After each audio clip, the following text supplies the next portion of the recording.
ನಾಲ್ಕನೇ ಪುಟ.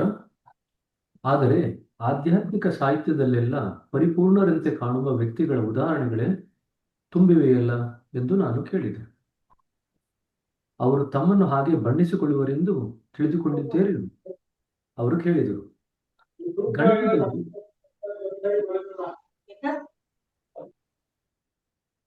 ಗಣಿತದಲ್ಲಿ ಅಸಂಪಾತ ಎಂಬುದು ಒಂದಿದೆ. ಇದನ್ನು ನೋಡಿದ್ರೆ ಯಾರಾದ್ರೂ? ಅಸಂಪಾತ ಅಂತ, ಅಸಿಂಪ್ಟೋಟ್ ಅಂದ್ರೆ ಅಸಂಪಾತ. ಒಂದು ವಕ್ರರೇಖೆ ಇರುತ್ತೆ, ಒಂದು ನೇರ ಸರಳ ರೇಖೆ ಇರುತ್ತೆ. ಅದು ಎಷ್ಟು ದೂರಕ್ಕೆ ಹೋದ್ರೂ ಕೂಡ ಕಡೆಗೆ ಹೋದ್ರೂ ಸಂಧಿಸಲ್ಲ. ಅದು ಎರಡರ ಪಯಣವು ಅನಂತವಾಗಿರುತ್ತದೆ. ಯಾವುದೇ ಕ್ಷಣದಲ್ಲಿ ಅದು ಎರಡು ಹತ್ರನೂ ಇರುತ್ತೆ, ಅನಂತದಿಂದ ದೂರನೂ ಇರುತ್ತೆ. ಅನಂತದಷ್ಟು ದೂರ ಕೂಡ ಇರುತ್ತೆ. ನಾವು ಯಾವುದರೆಡೆಗೆ ಮುನ್ನಡೆಯುತ್ತೇವೆ ಎಂದು ನಾನು ಕೇಳಿದೆ. ಈಗ ನೆಕ್ಸ್ಟ್ ಪ್ಯಾರಾಗ್ರಾಫ್ ಇದೆಯಲ್ಲ, ಅದರಲ್ಲಿ ನಾವು ಧ್ಯಾನದಲ್ಲಿ ಆಗ್ತಕ್ಕಂಥ ಬದಲಾವಣೆಗಳೆಲ್ಲ ಅವ್ರು ಹೇಳ್ತಾ ಹೋಗ್ತಾರೆ ಮುಂದಿನ ಇಡೀ ಪ್ಯಾರಾಗ್ರಾಫ್ ಅಲ್ಲಿ. ಸ್ವಾರ್ಥತೆಯಿಂದ ನಿಸ್ವಾರ್ಥತೆಯೆಡೆಗೆ ಅವರೆಂದರು. ಪ್ರತಿಕ್ರಿಯಿಸುವ ಮನದಿಂದ ಸ್ಪಂದಿಸುವ ಹೃದಯದೆಡೆಗೆ, ಅಹಂಕಾರದ ಕಬಂಧ ಬಾಹುಗಳಿಂದ ಅಹಂಕಾರತ್ಯದ ಸ್ವಾತಂತ್ರ್ಯದೆಡೆಗೆ, ಈಗ ಮತ್ತು ಇಲ್ಲಿಂದ ಚಿರಂತನೆಡೆಗೆ, ಕಾಲರಹಿತ ಅಸ್ತಿತ್ವದೆಡೆಗೆ, ಸಾಕಾರದಿಂದ ಆರಾಧನೆಯಿಂದ ನಿರಾಕಾರದೆಡೆಗೆ, ಸಂಕೋಚನದಿಂದ ವಿಕಸನದೆಡೆಗೆ, ಅಶಾಂತಿಯಿಂದ ಶಾಂತಿಯೆಡೆಗೆ, ತೋರಿಕೆಯಿಂದ ಪ್ರಮಾಣದೆಡೆಗೆ, ಸಮರ್ಥನೆಯಿಂದ ಸ್ವೀಕಾರದೆಡೆಗೆ, ಅಸಮತೋಲನದಿಂದ ಸಮತ್ವದೆಡೆಗೆ, ಕತ್ತಲೆಯಿಂದ ಬೆಳಕಿನೆಡೆಗೆ, ಸಾಂದ್ರದಿಂದ ಲಘುತ್ವದೆಡೆಗೆ, ಸ್ಥೂಲತೆಯಿಂದ ಸೂಕ್ಷ್ಮತೆಯೆಡೆಗೆ, ಅಸ್ತಿತ್ವದ ಪರಿಧಿಯಿಂದ ಅದರ ಅಂತರಾಳದ ಸತ್ವದೆಡೆಗೆ, ಮೂಲದೆಡೆಗೆ, ಪರಮಾತ್ಮನೆಡೆಗೆ. ಇದಿಷ್ಟು ಧ್ಯಾನದಲ್ಲಿ ಆಗ್ತಕ್ಕಂಥ ಬದಲಾವಣೆಗಳು, ಧ್ಯಾನದಲ್ಲಿ ಆಗ್ತಕ್ಕಂಥ ಕ್ರಿಯೆಗಳು. ಇದರಲ್ಲಿ ನಮ್ಗೆ ಯಾವ್ದು ಬೇಕಾದ್ರೂ ಆಗ್ತಾ ಇರ್ಬೋದು. ಇಡೀ ಪ್ಯಾರಾಗ್ರಾಫ್ ಅಲ್ಲಿ ಏನೇನೆಲ್ಲ ಪದಗಳು ಉಪಯೋಗಿಸಿದಾರಲ್ಲ, ಇವೆಲ್ಲವೂ ನಮ್ಗೆ ಧ್ಯಾನದಲ್ಲಿ ಅನುಭವಕ್ಕೆ ಬರುತ್ತೆ. ನಮ್ಮನ್ನು ನಾವು ನೋಡ್ಕೊಳ್ಳಿಕ್ ಬಂತು ಅಂತ ಗೊತ್ತಾಯ್ತು ಅಂತಂದ್ರೆ ನಮ್ಗೆ ಅನುಭವಕ್ಕೆ ಬರುತ್ತೆ. ಸರಿನಾ? ಹಾಗಾಗಿ ಇಡೀ ಪ್ಯಾರಾಗ್ರಾಫ್ ನ ನೀವು ಮಾರ್ಕ್ ಮಾಡಿ ಇಟ್ಕೊಂಡಿದ್ರೆ ಒಳ್ಳೇದು. ಯಾಕೆಂದ್ರೆ ಇದು ನಿಮ್ಗೆ ಯಾವ ಬೇಕಾದ್ರೂ ಒಂದು ಕ್ಲೂ ಕೊಡುತ್ತೆ, ಎಷ್ಟು ಮಟ್ಟಿಗೆ ನೀವು ಬದಲಾವಣೆ ಆಗ್ತಾ ಇದ್ದೀರಾ ಧ್ಯಾನದಿಂದ ಅಂತ. ನೋಡಿ, ನಮ್ಮನ್ನು ಪರಿವರ್ತಿಸುವುದು ಧ್ಯಾನದ ಉದ್ದೇಶ. ಅಂಡರ್ಲೈನ್ ಮಾಡ್ಕೊಳ್ರಿ. ಧ್ಯಾನ ಯಾಕೆ ಮಾಡ್ತಾ ಇದೀವಿ? ನಮ್ಮನ್ನು ನಾವು ಪರಿವರ್ತನೆ ಮಾಡ್ಕೊಳ್ಳಿಕ್ಕೆ. ಪರಿವರ್ತನೆ ಧರ್ಮದ ಉದ್ದೇಶವೂ ಹೌದು. ಅದು ಸ್ವಸಹಾಯ ಹಾಗೂ ಮನೋವಿಜ್ಞಾನದ ಉದ್ದೇಶವೂ ಕೂಡ ಹೌದು. ಸೊ ನಾವು ಮೊನ್ನೆ ಒಂದ್ಸತಿ ಪ್ರಶ್ನೆ ಕೇಳಿದ್ದೆ, 4 ಸ್ತರಗಳಿಂದ 4 ದಾರಿಗಳಿಂದ ನಾವು ಪರಿವರ್ತನೆ ಹೊಂದೋದು ಹೇಗೆ ಅಂತ. ಧರ್ಮದಿಂದ, ಆಧ್ಯಾತ್ಮದಿಂದ, ಸ್ವಸಹಾಯದಿಂದ, ಮನೋವಿಜ್ಞಾನದಿಂದ 4 ರೀತಿಯಲ್ಲಿ ನಾವು ನಮ್ಮನ್ನು ನಾವು ಪರಿವರ್ತನೆ ಮಾಡ್ಕೋಬಹುದು. ಆದರೂ ಯಾವುದೇ ರೀತಿಯಲ್ಲಿ ನಮ್ಮನ್ನು ನಾವು ಬದಲಾಯಿಸಿಕೊಳ್ಳಲು ಪ್ರಯತ್ನಿಸಿದರೂ ಆ ಧ್ಯೇಯವನ್ನು ಸಾಧಿಸಲು ತಡೆಯನ್ನೊಡ್ಡುವ ಜಡತ್ವದ ಅಪಾರ ಶಕ್ತಿಯನ್ನು ನಾವು ಎದುರಿಸುತ್ತೇವೆ. ಸೊ ನಮ್ಗೆ ಯಾಕೆ ನಾವು ಪರಿವರ್ತನೆ ಮಾಡ್ಕೊಳ್ಳಿಕ್ಕೆ ಹೋದ್ರೆ ಏನ್ ಅಡ್ಡ ಬರುತ್ತೆ? ಜಡತ್ವದ ಅಪಾರ ಶಕ್ತಿ ನಮ್ಗೆ ತಡೆಯುತ್ತೆ. ಅದು ನಮಗೆ ಪರಿವರ್ತನೆ ಆಗ್ಲಿಕ್ಕೆ ಬಿಡಲ್ಲ. ಖಂಡಿತವಾಗಿ ಸಾಕಷ್ಟು ನೆರವು ಲಭ್ಯವಿದೆ. ಮಹೋನ್ನತ ಬೋಧನೆಗಳೇನು ಕೊರತೆ ಇಲ್ಲ. ವಿಶೇಷತಃ ಈ ಆಧುನಿಕ ಯುಗದಲ್ಲಿ ಮೌಸ್ನ ಗುಂಡಿಯನ್ನು ಅದುಮಿದರೊಡನೆ ಯಾವುದೇ ಸಂಪ್ರದಾಯದ ಸಂಪತ್ತನ್ನು ನಮ್ಮದಾಗಿಸಿಕೊಳ್ಳಬಹುದು. ಅನೇಕ ವಿಷಯಗಳ ಮೇಲೆ ನಡೆದಿರುವ ವಿನೂತನ ವೈಜ್ಞಾನಿಕ ಸಂಶೋಧನೆಗಳನ್ನು ನೋಡಬಹುದು. ಇದು ಮಾಹಿತಿ ಯುಗ. ಆದರೂ ಮಾಹಿತಿ ನಮಗೆ ಅಷ್ಟು ಮಾತ್ರ ನೆರವನ್ನು ನೀಡಬಲ್ಲದು. ಅಂಡರ್ಲೈನ್ ಮಾಡ್ಕೊಳ್ರಿ. ಇದು ಮಾಹಿತಿ ಯುಗ, ಆದ್ರೆ ಮಾಹಿತಿ ನಮಗೆ ಅಷ್ಟೇ ಮಾತ್ರ ನೆರವನ್ನು ನೀಡುತ್ತೆ. ಮುಂದಕ್ಕೆ ಏನೋ ನಮ್ಗೆ ಅನುಭವ ಕೊಡಲ್ಲ ಮಾಹಿತಿ. ದಾಜಿ ನಗುತ್ತಾ ಹೇಳಿದರು. ನನಗೆ ಹಳೆಯದೊಂದು ದ್ವಿಪದಿ ನೆನಪಿಗೆ ಬರುತ್ತಿದೆ. ಹುಳುಗಳು ಸಾವಿರಾರು ಪುಸ್ತಕಗಳನ್ನು ತಿಂದು ಹಾಕಿದವು, ಆದರೆ ಪಾಂಡಿತ್ಯದ ಪ್ರಮಾಣ ಪತ್ರ ಸಿಗಲಿಲ್ಲ. ಅಂದ್ರೆ ಪುಸ್ತಕದ ಹುಳು ಅಂತ ಹೇಳ್ತೀವಲ್ಲ, ಪುಸ್ತಕನ ಓದಿ ಓದಿ ಓದಿ ಮೆಲ್ಕ್ ಹಾಕಿ ಹಾಕಿ ಅದನ್ನ ಬಯಾಟ್ ಮಾಡಿರ್ತಾರೆ. ಅದರಿಂದ ಜೀವನದ ಮೇಲೆ ಯಾವುದೇ ರೀತಿಯಾದಂಥ ಪರಿಣಾಮ ಆಗುವಂತ ರೀತಿಯಲ್ಲಿ ಅವರಿಗೆ ಏನು ಪ್ರಭಾವ ಆಗಿರಲ್ಲ. ಈಗ ತುಂಬಾ ಜನ ಭಗವದ್ಗೀತೆನ ಬಯಾಟ್ ಮಾಡ್ತಾರೆ. ಭಗವದ್ಗೀತೆನ ಬಯಾಟ್ ಮಾಡ್ಬಿಟ್ಟು ಶ್ಲೋಕಗಳನ್ನ ಹಾಗೆ ಹೇಳ್ತಾರೆ. ಬಟ್ ಶ್ಲೋಕಗಳನ್ನ ಬಯಾಟ್ ಮಾಡಿ ಹೇಳೋದಕ್ಕೂ ಅದು ಜೀವನದ ಮೇಲೆ ಪ್ರಭಾವ ಬೀರಿ ಪರಿವರ್ತನೆ ಮಾಡ್ಲಿಕ್ಕೂ ಸಾಕಷ್ಟು ವ್ಯತ್ಯಾಸ ಇದೆ ಅಲ್ವಾ? ಜ್ಞಾಪಕ ಇಟ್ಕೊಳ್ರಿ. ಕೂಚು ಭಟ್ಟರೇ ಹಾಗೆ. ಅದೆಷ್ಟು ಜ್ಞಾನ ಸಂಪಾದನೆ ಮಾಡಿದರೂ ಅವರನ್ನು ಜ್ಞಾನಿಗಳನ್ನಾಗಿ ಮಾಡುವುದಿಲ್ಲ. ಜ್ಞಾನ ನಮ್ಮನ್ನು ಬದಲಾಯಿಸಲಾರದು. ಉದಾಹರಣೆಗೆ, ತಾಳ್ಮೆಯು ಸದ್ಗುಣವೆಂದು ನಮ್ಮೆಲ್ಲರಿಗೂ ತಿಳಿದಿದೆ.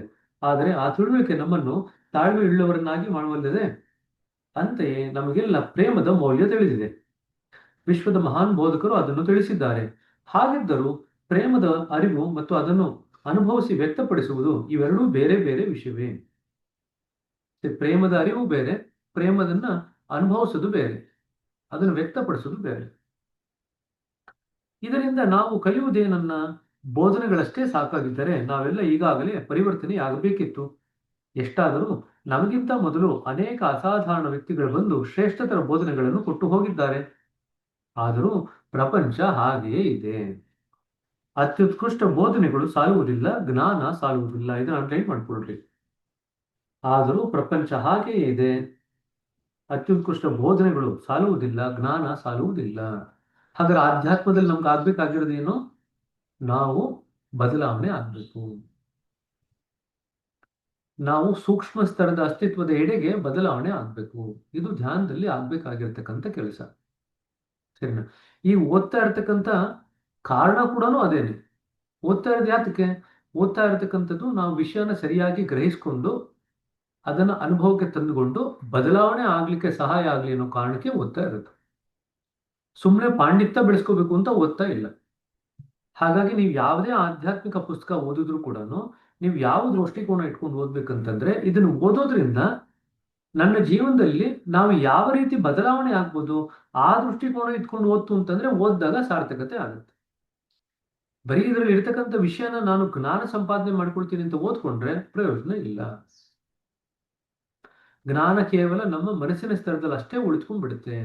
ನಮಗೆ ಜ್ಞಾನ ಅಂತರ್ಗತವಾದಾಗ, ಅದನ್ನ ನಾವು ಜೀರ್ಣಿಸ್ಕೊಂಡಾಗ ಅದು ನಮ್ಮ ಜೀವನನ ಪರಿವರ್ತನೆ ಮಾಡುತ್ತೆ. ಸೊ ಜ್ಞಾನ ಸಾಲಲ್ಲ. ಯಾವಾಗ ಸಾಲಲ್ಲ? ಅದು ಮನಸ್ಸಿನ ಸ್ತರದಲ್ಲೇ ಇಟ್ಕೊಂಡಾಗ ಸಾಲಲ್ಲ. ಅದೇ ಜ್ಞಾನ ನಾವು ಜೀರ್ಣಿಸ್ಕೊಂಡು ನಮ್ಮ ಜೀವನದಲ್ಲಿ ಅಳವಡಿಸ್ಕೊಂಡ್ರೆ ಜ್ಞಾನ ನಮಗೆ ಸಾಕಷ್ಟು ಸಹಾಯ ಮಾಡುತ್ತೆ. ಅರ್ಥ ಆಯ್ತಾ? ಸೊ ಉದಾಹರಣೆಗೆ, ನೀವು ಭಗವಂತನು ಸರ್ವವ್ಯಾಪಿ ಎಂದು ನಂಬಬಹುದು, ಆದರೆ ಆತನ ನಿರಂತರ ಉಪಸ್ಥಿತಿಯನ್ನು ನಿಮ್ಮ ಜೀವನದಲ್ಲಿ ನೀವು ಅನುಭವಿಸುತ್ತೀರಾ? ಈಗ ನಂಬಿಕೆ ಬಗ್ಗೆ ಹೇಳ್ತಿದೆ, ಜ್ಞಾನದ ಬಗ್ಗೆ ಹೇಳಿದ್ರು ನೋಡಿ. ಜ್ಞಾನದಲ್ಲಿ ಎರಡು ಭಾಗ ಉಂಟು. ಜ್ಞಾನದಲ್ಲಿ ಬರೀ ಮನಸ್ಸಿನ ಸ್ತರದಲ್ಲೇ ಜ್ಞಾನ ಇಟ್ಕೊಂಡಿದ್ರೆ ಅದು ಏನು ಪ್ರಯೋಜನ ಇಲ್ಲ, ಅದು ನಮ್ಮನ್ನು ಪರಿವರ್ತನೆ ಮಾಡಲ್ಲ. ಅದೇ ಮನಸ್ಸಿನ ಸ್ತರದಲ್ಲಿ ತಗೊಂಡಂತ ಜ್ಞಾನನ ನಾವು ಮನನ ಮಾಡಿಕೊಂಡು, ಅವಲೋಕನ ಮಾಡಿಕೊಂಡು, ನಿಧಿಧ್ಯಾಸನ ಮಾಡಿಕೊಂಡು, ಜೀರ್ಣಿಸ್ಕೊಂಡು ನಮ್ಮ ಜೀವನದಲ್ಲಿ ಅಳವಡಿಸ್ಕೊಂಡ್ರೆ ಅವಾಗ ಅದು ನಮಗೆ ಪರಿವರ್ತನೆಗೆ ಒಂದು ಸಾಧನವಾಗುತ್ತೆ. ಈಗ ನಂಬಿಕೆ ಬಗ್ಗೆ ಹೇಳ್ತಾ ಇದ್ದಾರೆ. ಭಗವಂತ ಸರ್ವವ್ಯಾಪಿ ಎಂದು ನಂಬಬಹುದು, ಆದರೆ ಅವನ ಉಪಸ್ಥಿತಿಯನ್ನು ಅನುಭವಿಸುತ್ತೀರಾ? ಇಲ್ಲವಾದ್ರೆ ಆ ನಂಬಿಕೆಯಿಂದ ನಿಮಗೇನು ಪ್ರಯೋಜನವಾದೀತು? ಅದು ನಿಮಗೆ ಸಮಾಧಾನ ನೀಡಬಹುದು, ಆದರೆ ನಂಬಿಕೆಯಿಂದ ಆದ ಸಮಾಧಾನ ಅದರ ಹಿಂದಿನ ಸತ್ಯದ ಅನುಭವಕ್ಕೂ ಎಂದಿಗೂ ಸರಿಸಾಟಿ ಆಗಲಾರದು. ನಂಬಿಕೆಯಿಂದ ನಿಮ್ಗೊಂಚೂರು ಸಮಾಧಾನ ಆಗ್ಬೋದು, ಆದ್ರೆ ಅದರ ಹಿಂದೆ ಇರತಕ್ಕಂಥ ಸತ್ಯದ ಅನುಭವ ಆದಾಗ ಅದೆರಡೂ ಒಂದೇ ಅಲ್ಲ ಅಂತ ಗೊತ್ತಾಗುತ್ತೆ. ಆಗಲೇ ಕೋಣೆಗೆ ಯಾರೋ ಬಂದು ನಮಗೆ ಭೋಜನದ ಕರೆ ನೀಡಿದರು. ಬನ್ನಿ ಊಟ ಮಾಡೋಣ ಅಂತ ಅಜ್ಜಿ ಹೇಳಿದರು.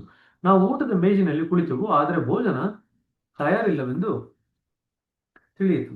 ಬಹುಶಃ ಸಂವಹನದಲ್ಲಿ ತಪ್ಪಾಗಿರಬಹುದು. ಸಂವಹನ ಅಂದ್ರೆ ಕಮ್ಯುನಿಕೇಶನ್. ದಾಜಿ ನಕ್ಕು ಹೇಳಿದರು, ನೋಡಿ, ಇದನ್ನೇ ನಾನು ಹೇಳುತ್ತಿರುವುದು. ಒಬ್ಬ ವ್ಯಕ್ತಿಯ ಹಸಿವನ್ನು ಆಹಾರದ ಭರವಸೆಯಿಂದ ತಣಿಸಲಾಗುವುದಿಲ್ಲ.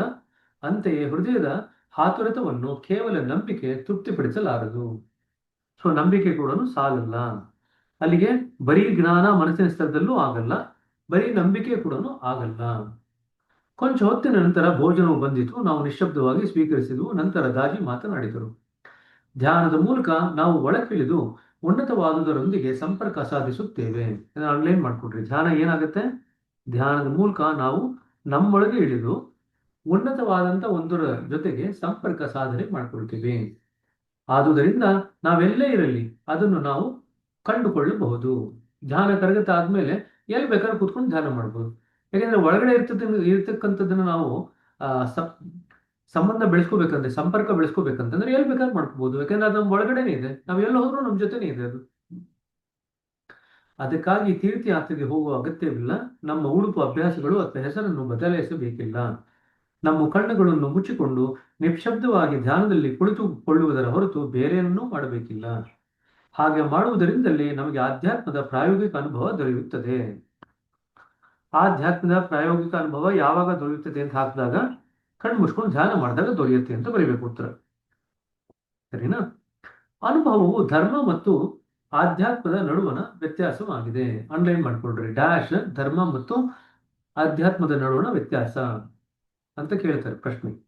ಅನುಭವವು ಧರ್ಮ ಮತ್ತು ಆಧ್ಯಾತ್ಮದ ನಡುವಣ ವ್ಯತ್ಯಾಸವಾಗಿದೆ. ಅನುಭವವಿಲ್ಲದೆ ನಂಬಿಕೆಯು ಟೊಳ್ಳು, ಅದು ಅತ್ಯಂತ ಅಮೂರ್ತ. ಐಹಿಕ ಜೀವನದಲ್ಲೇ ಹೆಚ್ಚಿನ ಜನರಿಗೆ ಅದು ತಿಳಿದಿದೆ.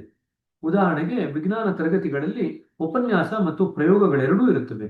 ಉಪನ್ಯಾಸದಲ್ಲಿ ನೀವು ನಿಯಮಗಳನ್ನು ಅರ್ಥ ಮಾಡಿಕೊಳ್ಳುವಿರಿ, ಆದರೆ ಆ ಪ್ರಕ್ರಿಯೆಯನ್ನು ನೀವು ನೋಡುವುದು ಪ್ರಯೋಗಾಲಯದಲ್ಲಿ. ನೀವು ಪ್ರಾಯೋಗಿಕವಾಗಿ ಅದಕ್ಕೆ ಪರಿಚಿತರಾಗುವಿರಿ. ಮತ್ತೊಬ್ಬರು ನೀಡಿದ ತಿಳಿವು ನಿಮ್ಮ ಸ್ವಂತ ಅನುಭವದ ಬೆಂಬಲವನ್ನು ಪಡೆಯುತ್ತದೆ. ಅಂಡರ್ಲೈನ್ ಮಾಡ್ಕೊಳ್ರಿ. ಮತ್ತೊಬ್ಬರು ನೀಡಿದ ತಿಳಿವು ನಿಮ್ಮ ಸ್ವಂತ ಅನುಭವದ ಬೆಂಬಲವನ್ನು ಪಡೆದುಕೊಳ್ಳುತ್ತದೆ. ಸೊ ನಮಗೆ ಎರಡೂ ಬೇಕು.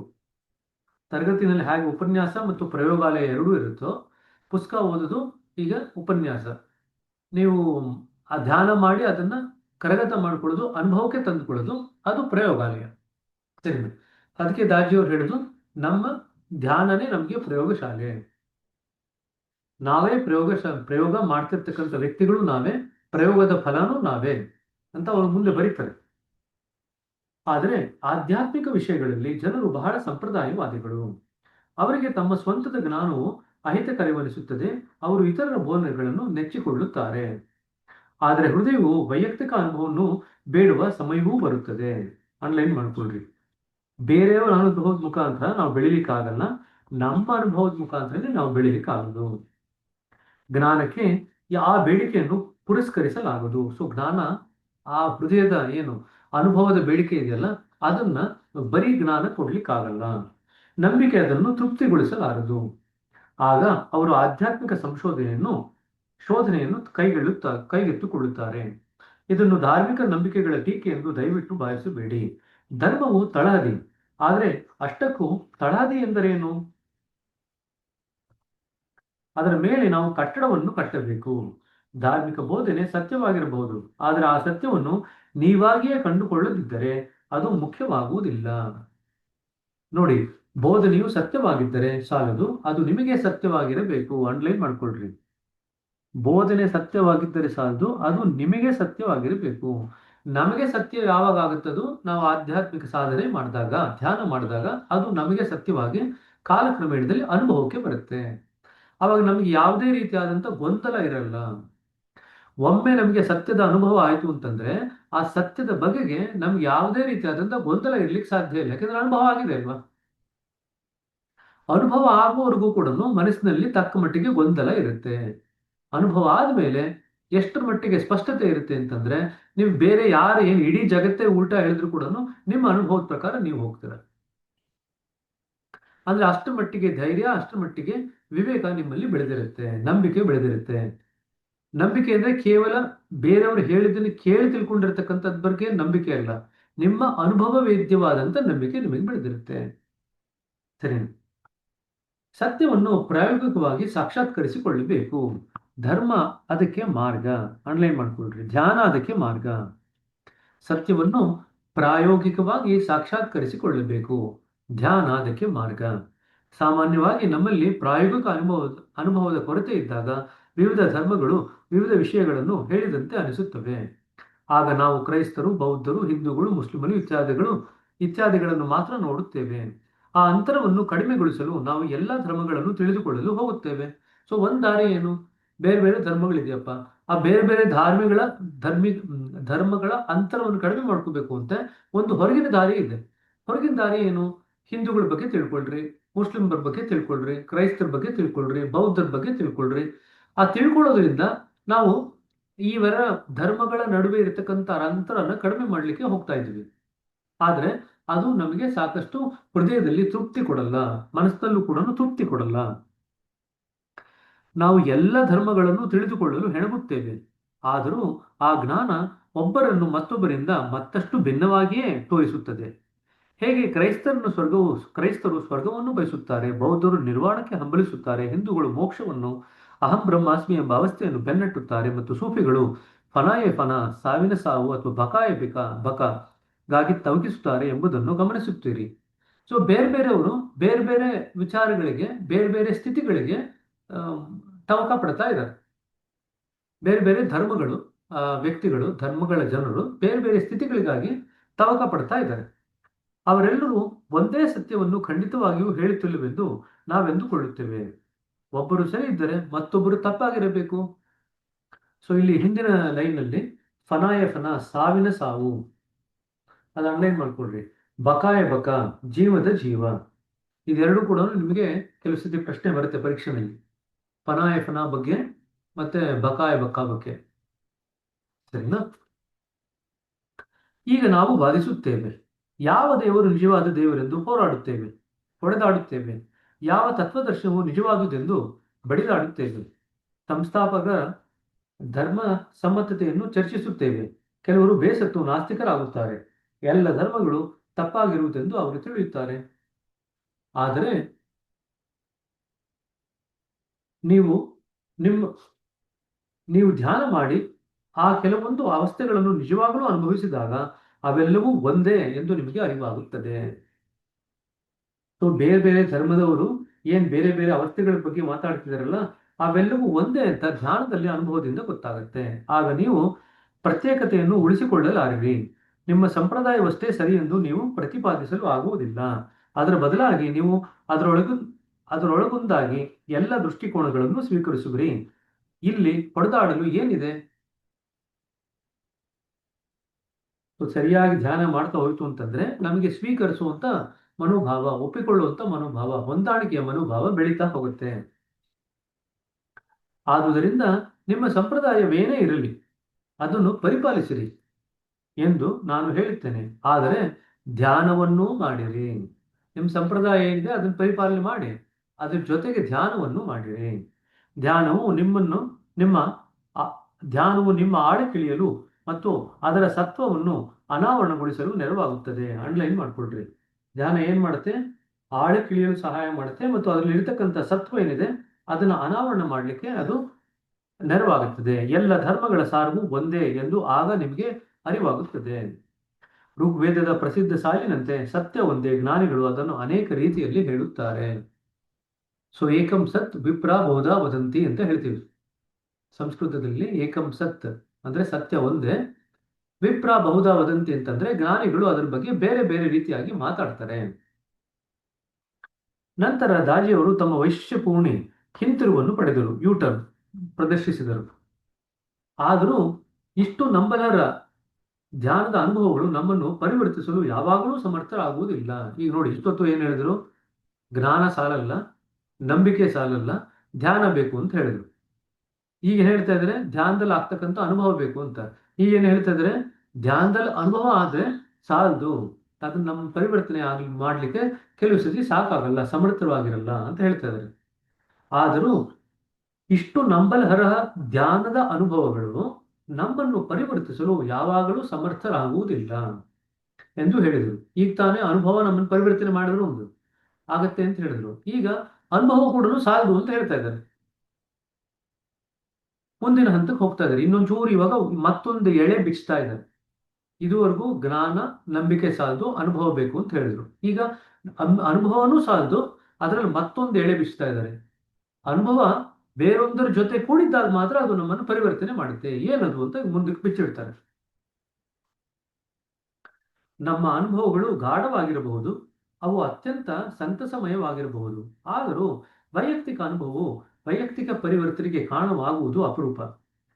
ಆನಂದ ಪರವಶಿತು ನಮ್ಮನ್ನು ಕರುಣಾಮಯಿಗಳನ್ನಾಗಿ ಮಾಡಬಲ್ಲದೆ, ಅತ್ಯಾನಂದವು ನಮ್ಮನ್ನು ಪ್ರೇಮಮಯಿಗಳಾಗಿ ಮಾಡಬಲ್ಲದೆ. ಅವರು ತಲೆಯನ್ನು ನಕಾರಾತ್ಮಕವಾಗಿ ಆಡಿಸಿದರು. ಹಾಗಿದ್ದರೆ ಅನುಭವದ ಪ್ರಯೋಜನವೇನು? ಇಷ್ಟೊತ್ತು ಅನುಭವ ದೊಡ್ಡದು ಅಂತ ಕೊಂಡಾಡ್ತಾ ಇದ್ರಿ, ಈಗ ನೋಡಿದ್ರೆ ಅನುಭವ ಸಾಲದು ಅಂತ ಹೇಳ್ತಾ ಇದ್ರೆ, ಮತ್ತು ಅನುಭವದಿಂದ ಪ್ರಯೋಜನ ಆದ್ರೂ ಏನು ಅಂತ ಜಾಶ್ವಾ ಪಾಲಕ್ ಹೇಳ್ತಾರೆ. ನೋಡಿ, ಕತ್ತೆಯನ್ನು ಮುನ್ನಡೆಸಬೇಕಾದರೆ ಸ್ವಲ್ಪ ಹಸಿರು ಹುಲ್ಲನ್ನು ತೋರಿಸಬೇಕಾಗುತ್ತೆ ಎಂದು ನಗುತ್ತಾ ಹೇಳಿದರು. ಅಂದರೆ ಅದು ಕೇವಲ ಪ್ರೋತ್ಸಾಹಕ್ಕೆ ಮಾತ್ರ. ನಾನು ಹೇಳಿದೆ, ನಮಗೆ ಅಸಾಧಾರಣ ಅನುಭವ ಸಿಗದ ಹೊರತು ಯಾರೂ ಧ್ಯಾನ ಮಾಡಲಾರರೆಂಬುದು ನನ್ನ ನಂಬಿಕೆ ಎಂದು ದಾಚಿ ಹೇಳಿದರು. ಇದು ಅಂಡರ್ಲೈನ್ ಮಾಡ್ಕೊಳ್ರಿ. ನಮಗೆ ಅಸಾಧಾರಣ ಅನುಭವ ಸಿಗದ ಹೊರತು ಯಾರೂ ಧ್ಯಾನ ಮಾಡುವುದಿಲ್ಲವೆಂಬುದು ನಮ್ಮ ನಂಬಿಕೆ. ಧ್ಯಾನವು ನಮ್ಮನ್ನು ಪರಿವರ್ತಿಸುತ್ತದೆ, ಆದರೆ ನಾವು ಧ್ಯಾನವನ್ನು ಮುಂದುವರಿಸಲು ಒಂದು ಕಾರಣ ಬೇಕಲ್ಲವೇ? ಸೊ ಏನೂ ಅನುಭವನೇ ಆಗ್ತಾ ಇಲ್ಲ ಧ್ಯಾನದಲ್ಲಿ ಅಂತಂದ್ರೆ ಧ್ಯಾನದಲ್ಲಿ ಯಾವ್ದಾದ್ರು ಒಂದು ಚೆನ್ನಾಗಿರ್ತಕ್ಕಂಥ ಅನುಭವ ಆಗ್ತಿಲ್ಲ ಅಂತಂದ್ರೆ ನೀವು ಧ್ಯಾನ ಸ್ವಲ್ಪ ದಿವಸ ಮುಂದುವರಿಸ್ತೀರಾ, ಆಮೇಲೆ ನಿಲ್ಲಿಸ್ಬಿಡ್ತೀರಾ. ಓ, ಧ್ಯಾನದಲ್ಲಿ ಸುಮ್ಮನೆ ಕಣ್ಮುಟ್ಕೊಂಡು ಕೂತ್ಕೊಳ್ತೀನಪ್ಪ, ಏನೂ ಆಗ್ತಾ ಇಲ್ಲ ಅಂತ ಹೇಳಿ ನಿಲ್ಲಿಸ್ಬಿಡ್ತೀರಾ. ಅದಕ್ಕೆ ಗುರುಗಳು ಏನ್ ಮಾಡ್ತಾರೆ, ಅವಾಗ ಅವಾಗ ಮಕ್ಕಳಿಗೆ ಚಾಕ್ಲೇಟ್ ಕೊಡ್ತಾರಲ್ವಾ, ಆ ತರ ಗುರುಗಳು ಏನ್ ಮಾಡ್ತಾರೆ, ಅವಾಗ ಅವಾಗ ಧ್ಯಾನದಲ್ಲಿ ಒಂಚೂರು ಅನುಭವ ಕೊಡ್ತಾರೆ, ಒಂದು ಚಾಕ್ಲೇಟ್ ಕೊಡ್ತಾರೆ. ಆ ಚಾಕ್ಲೇಟ್ ತಿಂದ್ಬಿಟ್ಟು ಖುಷಿ ಖುಷಿಯಾಗಿ ನೀವು ಹಾ ಧ್ಯಾನ ಚೆನ್ನಾಗಿದೆ, ನಾನು ಧ್ಯಾನಕ್ಕೆ ಹೋಗ್ತೀನಿ ಅಂತ ಹೇಳಿ ಎಲ್ಲವೂ ಓಡ್ ಬರ್ತೀರಿ. ಸರಿನಾ? ಗುರುಗಳೇನಾದ್ರು ಚಾಕ್ಲೇಟ್ ಕೊಡೋದು ನಿಲ್ಲಿಸ್ಬಿಡ್ತು ಅಂತಂದ್ರೆ ನಾವು ಬರಲ್ಲ ಅಂತ ಗಲಾಟೆ ಮಾಡ್ತೇವೆ. ಸರಿನಾ? ಬನಶಂಕರಿನಲ್ಲಿ ಹಂಗೆ ಆಗಿತ್ತು ಆಶ್ರಮದಲ್ಲಿ. ಸೊ ಒಂದ್ಸತಿ ತಿಂಡಿ ಎಲ್ಲ ಫ್ರೀಯಾಗಿ ಕೊಡಲ್ಲ, ತಿಂಡಿನ ನೀವು ಕಾಸು ಕೊಟ್ಟು ಕೊಂಡ್ಕೋಬೇಕು ಅಂತ ಒಂದ್ಸತಿ ಕಟ್ಟಲೆ ಮಾಡಿದ್ರು ಕೆಲವು ವರ್ಷಗಳ ಹಿಂದೆ. ಏಕದಮ್ 30-40% ಬಿದ್ದೋಯ್ತು ಅಟೆಂಡೆನ್ಸ್, ಧ್ಯಾನಕ್ಕೆ ಬರೋದು. ಸರಿ, ಅಲ್ಲಿಗೆ ಧ್ಯಾನ ಆದ್ಮೇಲೆ ಏನ್ ತಿಂಡಿ ಕೊಡ್ತಿದ್ರಲ್ಲ ಅದನ್ನ ಚಾಕ್ಲೇಟ್ ತರ ತಗೊಳ್ಳೋರು. ಧ್ಯಾನದಲ್ಲಿ ಒಂದು ಚಾಕ್ಲೇಟ್, ಧ್ಯಾನ ಆದ್ಮೇಲೆ ತಿಂಡಿ ಕೊಡೋದು ಇನ್ನೊಂದು ಚಾಕ್ಲೇಟ್.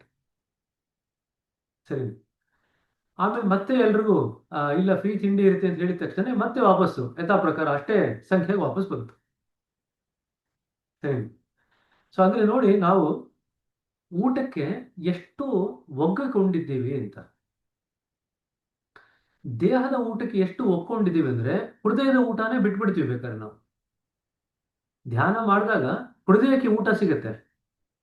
ನಾವು ಪುಸ್ತಕ ಓದಿ ಅದರ ಒಂದು ವಿಷಯನ ಚೆನ್ನಾಗಿ ಗ್ರಹಿಸಿಕೊಂಡಾಗ ಮನಸ್ಸಿಗೆ ಊಟ ಸಿಗತ್ತೆ. ಅಡಿಗೆ ಮಾಡ್ಕೊಂಡು ಊಟ ಮಾಡಿದಾಗ ದೇಹಕ್ಕೆ ಊಟ ಸಿಗುತ್ತೆ. ಮೂರು ಊಟನೇ, ಆದ್ರೆ ಮೂರರ ಕೆಲಸ ಬೇರೆ. ನಾವು ಯಾವಾಗ ಬದಲಾವಣೆ ಆಗ್ತೀವಿ ಅಂತಂದ್ರೆ ದೇಹದಲ್ಲಿ ಊಟ ತಗೊಂಡಾಗೂ ಸ್ವಲ್ಪ ಮಟ್ಟಿಗೆ ಬದಲಾವಣೆ ಆಗ್ತೀವಿ. ದೇಹದಲ್ಲಿ ತಿಂತಾ ಇರ್ತೀವಿ, ಎಲ್ಲೂ ಓಡಾಡದೇ ಇಲ್ಲ ಅಂತ ಇಟ್ಕೊಳ್ರಿ, ಒಂದು 6 ತಿಂಗಳಾದ್ಮೇಲೆ ನೋಡ್ತು ಅಂತಂದ್ರೆ ಗುಂಡು ದಪ್ಪ ಊದಿರ್ತೀವಿ. ಬದಲಾವಣೆ ಆಗ್ತೀವೋ ಇಲ್ವೋ? ಪರಿವರ್ತನೆ ಆಗ್ತೀವೋ ಇಲ್ವೋ? ಗ್ಯಾರಂಟಿ ಪರಿವರ್ತನೆ ಆಯ್ತು. ಏನೂ ಮಾಡಿದ್ರೆ ಪರಿವರ್ತನೆ ಆಗ್ತಾ ಇದೀವಿ, ಹೌದಾ?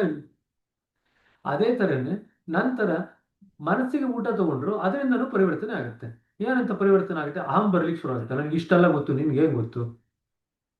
ಅದು ಪರಿವರ್ತನೆ. ಆದ್ರೆ ಹೃದಯಕ್ಕೆ ಊಟ ಕೊಡಬೇಕು. ಧ್ಯಾನ ಮಾತ್ರನೇ ಹೃದಯಕ್ಕೆ ಊಟ ಕೊಡಲಿಕ್ಕೆ ಸಾಧ್ಯ. ನಮ್ಮ ಸಂಸ್ಥೆನಲ್ಲಿ, ನಮ್ಮ ಪದ್ಧತಿಯಲ್ಲಿ ಪ್ರಾಣಾಹುತಿ ಅಂತ ಏನ್ ಕೊಡ್ತೀವಲ್ಲ ಅದು ಹೃದಯಕ್ಕೆ ಊಟ. ಹೃದಯಕ್ಕೆ ನಾವು ತಿಂತಕ್ಕಂಥ ಊಟದಿಂದ ಅಥವಾ ಮನಸ್ಸಿಗೆ ಕೊಡ್ತಕ್ಕಂಥ ವಿಚಾರಗಳಿಂದ ಅದು ಹೃದಯಕ್ಕೆ ಊಟ ಮುಟ್ಟಲ್ಲ. ಯಾಕೆಂದ್ರೆ ಹೃದಯ ಅತ್ಯಂತ ಸೂಕ್ಷ್ಮ, ಇದು ಎರಡೂ ಸ್ಥೂಲವಾದಂಥ ಊಟ, ಅದಕ್ಕೆ ಮುಟ್ಟದೇ ಇಲ್ಲ. ಹಾಗಾಗಿ ಹೃದಯಕ್ಕೆ ನೀವು ಊಟ ಮುಟ್ಟಿಸ್ಬೇಕಂತಂದ್ರೆ ಅದಕ್ಕೆ ತಕ್ಕಂಗಿರ್ತಕ್ಕಂಥ ಸೂಕ್ಷ್ಮವಾದಂಥ ಒಂದು ವಸ್ತುವನ್ನು ಕೊಡಬೇಕು, ಅದು ಪ್ರಾಣಾಹುತಿ. ಸೊ ಪ್ರಾಣಾಹುತಿ ಅಷ್ಟೇನೆ ನಿಮ್ಮ ಹೃದಯಕ್ಕೆ ಊಟ. ನಾವು ತಿಂತಕ್ಕಂಥ ಊಟ ಮತ್ತೆ ಮನಸ್ಸಿಗೆ ಮಾಡ್ತಕ್ಕಂಥ ವಿಚಾರಗಳು ಅದು ಎರಡೂ ಕೂಡ ಹೃದಯಕ್ಕೆ ಪ್ರಾಣಾಹುತಿ ಒಂದು ಕೊಡ್ತಕ್ಕಂಥ ಸಂತೃಪ್ತಿ ಕೊಡ್ಲಿಕ್ಕೆ ಸಾಧ್ಯವಿಲ್ಲ. ಸರಿನಾ? ಸೊ 3 ಸ್ತರದಲ್ಲಿ ಊಟ ಮಾಡಿದೀವಿ. ನಮಗೆಲ್ಲ 3 ಸ್ತರದ ಅಸ್ತಿತ್ವ ಇದೆ: ದೈಹಿಕ ಅಸ್ತಿತ್ವ, ಮಾನಸಿಕ ಅಸ್ತಿತ್ವ, ಆಧ್ಯಾತ್ಮಿಕ ಅಸ್ತಿತ್ವ. ದೈಹಿಕ ಅಸ್ತಿತ್ವಕ್ಕೆ ನಾವು ಮಾಮೂಲಿ ನಾವೇನು ಅಡಿಗೆ ಮಾಡ್ಕೊಂಡು ತಿಂತೀವಿ ಆ ಊಟವನ್ನು ಕೊಡ್ತೀವಿ. ಮಾನಸಿಕ ಅಸ್ತಿತ್ವಕ್ಕೆ ವಿಚಾರಗಳು ಯಾವ್ದು ಬೇಕಾದ್ರೂ ಆಗಿರ್ಬೋದು, ಆಧ್ಯಾತ್ಮಿಕ ವಿಚಾರಗಳು ಆಗಿರ್ಬೋದು, ಲೌಕಿಕ ವಿಚಾರಗಳು ಆಗಿರ್ಬೋದು. ಬಟ್ ವಿಚಾರಗಳು ಮನಸ್ಸಿಗೆ ಊಟ, ಪ್ರಾಣಾಹುತಿ ಹೃದಯಕ್ಕೆ ಊಟ. ಸೊ ನೀವು ಧ್ಯಾನ ಮಾಡಲಿಲ್ಲ ಅಂದ್ರೆ ಪ್ರಾಣಾಹುತಿಯ ಊಟನ ಹೃದಯಕ್ಕೆ ಕೊಡ್ಲಿಕ್ಕೆ ಸಾಧ್ಯ ಆಗಲ್ಲ. ಇದನ್ನ ನಾವು ಇಟ್ಕೊಳ್ರಿ, ಸರಿನಾ? ನಮಗೆ ಅಸಾಧಾರಣ ಅನುಭವ ಸಿಗದ ಹೊರತು ಯಾರೂ ಧ್ಯಾನ ಮಾಡಲಾರದೆಂದು ನಮ್ಮ ನಂಬಿಕೆ. ಧ್ಯಾನವು ನಮ್ಮನ್ನು ಪರಿವರ್ತಿಸುತ್ತದೆ, ಆದರೆ ನಾವು ಧ್ಯಾನವನ್ನು ಮುಂದುವರಿಸಲು ಒಂದು ಕಾರಣ ಬೇಕಲ್ಲವೇ? ಆದರೆ ನಮ್ಮ ಅನುಭವಗಳು ನಮ್ಮನ್ನು ಕೇವಲ ಮುನ್ನಡೆಯುವುದಕ್ಕಿಂತ ಹೆಚ್ಚಿನದನ್ನು ಮಾಡುತ್ತದೆ ಎಂಬುದು ನನ್ನ ನಂಬಿಕೆ. ನಾನೆಂದೆ ಅವು ನಮಗೆ ಕಲಿಕೆಯನ್ನು ನೀಡುತ್ತದೆ. We learn from the experience. ಅನುಭವದಿಂದ ನಾವು ಕಲ್ತ್ಕೊಳ್ತೀವೇನೋ. ಸೊ ಈಗ ಅನುಭವ ಆಯ್ತು, ಕಲಿಕೆ ಆಯ್ತು, ಎರಡಾಯ್ತು. So experience and learning from experience. ಅನುಭವದಿಂದ ಕಲಿಕೆ ಹೌದು, ಆದರೆ ಅದರಿಂದ ನಾವು ಕಲಿಯುತ್ತೇವೆ ಏನೆಂದಲ್ಲ. ದಾದಿ ಉತ್ತರಿಸಿದರು. ಅನುಭವ ಆಗ್ಬೋದು, ಆದ್ರೆ ಅನುಭವದಿಂದ ಕಲ್ತ್ಕೊಳ್ತೀವಿ ಅಂತ ಗ್ಯಾರಂಟಿ ಏನಿಲ್ಲ. ಆದರೆ ಧ್ಯಾನದ ಮೂಲಕ ನಾವು ಬದಲಾಗುತ್ತೇವೆ. ನೋಡಿ, ಧ್ಯಾನವು ನಮ್ಮ ಅಸ್ತಿತ್ವದ ಆಳವಾದ ಸ್ತರಗಳಲ್ಲಿ ಕೆಲಸ ಮಾಡುತ್ತದೆ. ಜ್ಞಾನ ಮತ್ತು ಅನುಭವಗಳು ಪ್ರಜ್ಞಾ ಸ್ಥಿತಿಯಲ್ಲಿ ಮಾತ್ರ ಕೆಲಸ ಮಾಡುತ್ತವೆ. ಇದನ್ನು ಅಂಡರ್ಲೈನ್ ಮಾಡ್ಕೊಳ್ರಿ. ಧ್ಯಾನವು ನಮ್ಮ ಅಸ್ತಿತ್ವದ ಆಳವಾದ ಸ್ತರಗಳಲ್ಲಿ ಕೆಲಸ ಮಾಡುತ್ತದೆ. ಜ್ಞಾನ ಮತ್ತು ಅನುಭವಗಳು ಪ್ರಜ್ಞಾ ಸ್ಥಿತಿಯಲ್ಲಿ ಕೆಲಸ ಮಾಡುತ್ತದೆ. ಅದಷ್ಟೇ ಸಾಲದು. ನಮ್ಮ ಆಲೋಚನೆ, ಧೋರಣೆಗಳು, ಭಾವನೆಗಳು, ಅಭ್ಯಾಸಗಳು ಸುಪ್ತ ಪ್ರಜ್ಞೆಯ ಅನಂತ ವೈಶಾಲ್ಯತೆಯಲ್ಲಿ ಬೇರುಗಳನ್ನು ಬಿಟ್ಟಿವೆ. ಅದಕ್ಕೂ ಹೆಚ್ಚಾಗಿ ನಮ್ಮ ಪ್ರಜ್ಞಾಪೂರ್ವ ವಿಚಾರಗಳು ನಾವು ಪ್ರಜ್ಞೆಯಿಂದ ಆಡುವ ವಿಚಾರಗಳಿಗಿಂತ ಹೆಚ್ಚು ಶಕ್ತಿಶಾಲಿಯಾಗಿರುತ್ತದೆ. ಅಂದ್ರೆ ಸಬ್ಕಾನ್ಶಿಯಸ್ ಅಲ್ಲಿ ಇರ್ತಕ್ಕಂಥದ್ದು. ಪ್ರಜ್ಞಾಪೂರ್ವ ಅಂತಂದ್ರೆ ಸಬ್ಕಾನ್ಶಿಯಸ್. ಸಬ್ಕಾನ್ಶಿಯಸ್ ನಲ್ಲಿ ಸುಪ್ತ ಪ್ರಜ್ಞೆಯಲ್ಲಿ ಇರ್ತಕ್ಕಂಥ ವಿಚಾರಗಳು ಹೆಚ್ಚು ಪ್ರಬಲವಾಗಿರುತ್ತೆ. ಅಲ್ಲಿಂದ ಆಡ್ತಕ್ಕಂಥ ಮಾತುಗಳು ಹೆಚ್ಚು ಪ್ರಬಲವಾಗಿರುತ್ತೆ. ಮ್, ಪ್ರಜ್ಞೆಯ ಸ್ಥಿತಿಯಿಂದ ಆಡ್ತಕ್ಕಂಥ ಮಾತುಗಳಿಗಿಂತ ಹೆಚ್ಚಾಗಿ ಪ್ರಜ್ಞಾ ಮಟ್ಟದಲ್ಲಿನ ಬದಲಾವಣೆಗಳ ಯತ್ನವನ್ನು ತಡೆಯುವಲ್ಲಿ ನಾವು ವಿಫಲರಾಗಲು ಇದು ಒಂದು ಕಾರಣ. ಸೊ ಪ್ರಜ್ಞೆಯ ಮಟ್ಟದಲ್ಲಿ ನಾವೇನೋ ಬದಲಾವಣೆ ಆಗ್ಬೇಕು ಅಂತ ನಾವು ಪ್ರಯತ್ನ ಪಡ್ತಾ ಇರ್ತೀವಿ. ಪ್ರಜ್ಞಾವಂತದ ಸ್ಥಳದಲ್ಲಿ ನಾವೇನು ತಿಳ್ಕೊಳ್ತೀವಿ. ಆದ್ರೆ ಸುಪ್ತ ಪ್ರಜ್ಞೆಯಲ್ಲಿ ಇರತಕ್ಕಂಥ ಆ ಬೇರುಗಳು ನಮಗೆ ಬದಲಾವಣೆ ಆಗಲಿಕ್ಕೆ ಬಿಡೋದಿಲ್ಲ. ನಾವು ಉದ್ದೇಶಪೂರ್ವಕ ಕ್ರಿಯೆಗಳನ್ನು ತಡೆಯಬಹುದು, ಆದರೆ ಸುಪ್ತ ಪ್ರಜ್ಞೆಯಲ್ಲಿ ನಡೆಯುವ ಕ್ರಿಯೆಗಳನ್ನು ತಡೆಯುವುದು ಹೇಗೆ? ನಾವೇ ಉದ್ದೇಶ ಇಟ್ಕೊಂಡು ಪ್ರಜ್ಞಾವಂತ ಸ್ಥಿತಿಯಲ್ಲಿ ಮಾಡ್ತಕ್ಕಂಥ ಕ್ರಿಯೆಗಳನ್ನ ನಾವು ತಡಿಬಹುದು. ಆದ್ರೆ ಸುಪ್ತ ಪ್ರಜ್ಞೆ ನಮ್ಗೆ ಅದು ಆಕ್ಸೆಸ್ಸೇ ಇಲ್ಲ, ನಮ್ಗೆ ಅದರಲ್ಲಿ ಹೋಗ್ಲಿಕ್ಕೆ ಅನುವೇ ಇಲ್ಲ, ದಾರಿನೇ ಇಲ್ಲ. ಅಲ್ಲಿ ನಡೀತಕ್ಕಂಥ ಕ್ರಿಯೆಗಳನ್ನ ಹ್ಯಾಕ್ ತಡೆಯೋದು ನಾವು? ಅದರ ಬಗೆಗೆ ನಮಗೆ ಕಿಂಚಿತ್ ಅರಿವು ಇಲ್ಲದಿರುವಾಗ ಅದನ್ನು ಬದಲಾಯಿಸಲು ಸಾಧ್ಯವೇ? ನಮ್ಮ ಜೀವನದಲ್ಲಿ ಅರ್ಥಪೂರ್ಣ ಬದಲಾವಣೆಗಳನ್ನು ತರಲು ಯತ್ನಿಸುವಾಗ ಇದು ಬಹುದೊಡ್ಡ ಅಡಚಣೆ. ಅಂದ್ರೆ ನಮ್ಮ ಸಬ್ಕಾನ್ಶಿಯಸ್ ಸುಪ್ತ ಪ್ರಜ್ಞೆಯಲ್ಲಿ ನಾವೇನು ಸಂಸ್ಕಾರಗಳೆಲ್ಲ ತುಂಬಿಕೊಂಡಿದ್ದೀವಿ, ಏನೆಲ್ಲ ತುಂಬಿಕೊಂಡಿದ್ದೀವಿ? ಆಲೋಚನೆಗಳು, ಧೋರಣೆಗಳು, ಭಾವನೆಗಳು ಮತ್ತು ಅಭ್ಯಾಸಗಳು. ಈ ನಾಲ್ಕನ್ನು ನಾವು ತುಂಬಿಕೊಂಡಿದ್ದೀವಿ. ಎಲ್ಲಿ? ಸುಪ್ತ ಪ್ರಜ್ಞೆಯಲ್ಲಿ. ಇದು ನಮಗೆ ಅಡಚಣೆಯಾಗಿ ಆಗತ್ತೆ, ಪರಿಣಮಿಸುತ್ತೆ. ನಾವು ಬದಲಾವಣೆ ಆಗ್ಬೇಕು ಅಂತ ಪ್ರಯತ್ನ ಪಡ್ತಾ ಇದ್ದೀವಿ, ಆದ್ರೆ ಈ ನಾಲ್ಕು ನಮಗೆ ಅಡಚಣೆ ಆಗುತ್ತೆ. ಯಾವ್ಯಾವುದು? ಆಲೋಚನೆಗಳು, ಧೋರಣೆಗಳು, ಭಾವನೆಗಳು ಮತ್ತು ಅಭ್ಯಾಸಗಳು. ಸರಿನಾ? ಅವು ಅತಿ ದೊಡ್ಡ ಅಡಚಣೆ. ನಿಜವಾಗಿ ಬದಲಾವಣೆಯನ್ನು ನೀಡುವ ಅಂಶವು ಮೇಲ್ಮಟ್ಟದಲ್ಲಷ್ಟೇ ಅಲ್ಲ ಕಾರ್ಯ ಮಾಡಲಾರದು, ಅದು ನಮ್ಮ ಅಸ್ತಿತ್ವದ ಎಲ್ಲ ಸ್ತರಗಳಲ್ಲಿಯೂ ಪರಿಣಾಮಕಾರಿಯಾಗಿ ಇರಬೇಕಾಗುತ್ತದೆ ಮತ್ತು ಸಮಗ್ರವಾಗಿರಬೇಕು. ಸೊ ನಮ್ಮನ್ನು ಬದಲಾವಣೆ ಮಾಡ್ತಕ್ಕಂಥದ್ದು ಯಾವುದು ಅಂತಂದ್ರೆ ಅದು ಪ್ರಜ್ಞೆಯ ಸ್ತರದಲ್ಲೂ ಕೆಲಸ ಮಾಡಬೇಕು, ಸುಪ್ತ ಪ್ರಜ್ಞೆಯ ಸ್ತರದಲ್ಲೂ ಕೆಲಸ ಮಾಡಬೇಕು. ಆಗ ನಾವು ಬದಲಾವಣೆ ಆಗ್ತೀವಿ. ಬರೀ ಪ್ರಜ್ಞೆಯ ಸ್ತರದಲ್ಲಿ ಕೆಲಸ ಮಾಡ್ತಕ್ಕಂಥದ್ದು ನಮಗೆ ಸುಪ್ತ ಪ್ರಜ್ಞೆಯಲ್ಲಿ ಇರತಕ್ಕಂಥದ್ದನ್ನ ತೊಡೆದು ಹಾಕ್ಲಿಕ್ಕೆ ಸಾಧ್ಯವಿಲ್ಲ. ಸರಿನಾ? ಏಕೆ? ಸುಪ್ತ ಪ್ರಜ್ಞೆಯಲ್ಲಿ ನಮ್ಮ ಎಲ್ಲ ವಿಚಾರಗಳು ಬೇರೆ ಬಿಟ್ಟಿದೆ. ಅಲ್ಲಿ ಸಾಕಷ್ಟು ಕ್ರಿಯೆಗಳು ನಡೀತಾನೆ ಇರುತ್ತೆ. ನಮ್ಗೆ ಅದರ ಅರಿವೇ ಇಲ್ಲದೆ ಇದ್ಮೇಲೆ ನಾವು ಅದನ್ನ ತಡೆಯೋದಾದ್ರೂ ಹಾಗೆ, ಅದನ್ನ ಬದಲಾವಣೆ ಮಾಡೋದಾದ್ರೂ ಹಾಗೆ. ಸೊ ನಾವು ಪ್ರಜ್ಞಾವಂತ ಸ್ಥಿತಿನಲ್ಲಿ ಬದಲಾವಣೆ ಆಗ್ಬೇಕಂದ್ರೆ ಸುಪ್ತ ಪ್ರಜ್ಞೆಯಲ್ಲಿ ನಾವು ಬದಲಾವಣೆ ಆಗ್ಬೇಕು. ಸುಪ್ತ ಪ್ರಜ್ಞೆಯಲ್ಲಿ ಬದಲಾವಣೆ ಆಗದ ಹೊರತು ನಾವು ಪ್ರಜ್ಞಾವಂತ ಸ್ಥಿತಿನಲ್ಲಿ ಬದಲಾವಣೆ ಆಗ್ಲಿಕ್ಕೆ ಸಾಧ್ಯವಿಲ್ಲ. ಸರಿನಾ? ಒಂದು ಉತ್ತಮ ಧ್ಯಾನ ಪದ್ಧತಿಯು ನಮ್ಮ ಪ್ರಯತ್ನಗಳಲ್ಲಿನ ಆ ಕೊರತೆಯನ್ನು ತುಂಬುತ್ತದೆ. ಅದು ಆಳವಾದ ಸ್ತರಗಳಲ್ಲಿ ಕೆಲಸ ಮಾಡಿ ನಮ್ಮೊಳಗಿನ ಸುಪ್ತ ವಿಕಸನಾ ಶಕ್ತಿಯನ್ನು ಸಕ್ರಿಯಗೊಳಿಸಿ ನಮ್ಮನ್ನು ವಿಕಾಸದ ಹಾದಿಯಲ್ಲಿ ಮುಂದೂಡುತ್ತದೆ. ನಂತರ ಬದಲಾವಣೆಯು ತನ್ನಿಂತಾನಾಗಿ ಆಗುತ್ತದೆ. 2 ಲೈನು ಅಂಡರ್ಲೈನ್ ಮಾಡ್ಕೊಳ್ರಿ. ಆಳವಾದ ಧ್ಯಾನ ಏನ್ ಮಾಡುತ್ತೆ? ನಮ್ಮನ್ನು ಆಳವಾದ ಸ್ತರಗಳಲ್ಲಿ ಕೆಲಸ ಮಾಡಿ ನಮ್ಮೊಳಗಿನ ಸುಪ್ತ ವಿಕಸನಾ ಶಕ್ತಿ ಸಕ್ರಿಯಗೊಳಿಸಿ. ಎಲ್ಲರನ್ನೂ ಕೂಡ ವಿಕಸನೆ ಹೊಂದತಕ್ಕಂಥ ಶಕ್ತಿ ಆಲ್ರೆಡಿ ಭಗವಂತ ಕೊಟ್ಬಿಟ್ಟಿದ್ದಾನೆ. ಆದ್ರೆ ಆ ಶಕ್ತಿನ ನಾವು ಈ ಎಲ್ಲ ವಿಚಾರಗಳಿಂದ ನಾವು ಅದನ್ನು ಮುಚ್ಚಾಕ್ಬಿಟ್ಟಿದ್ದೀವಿ.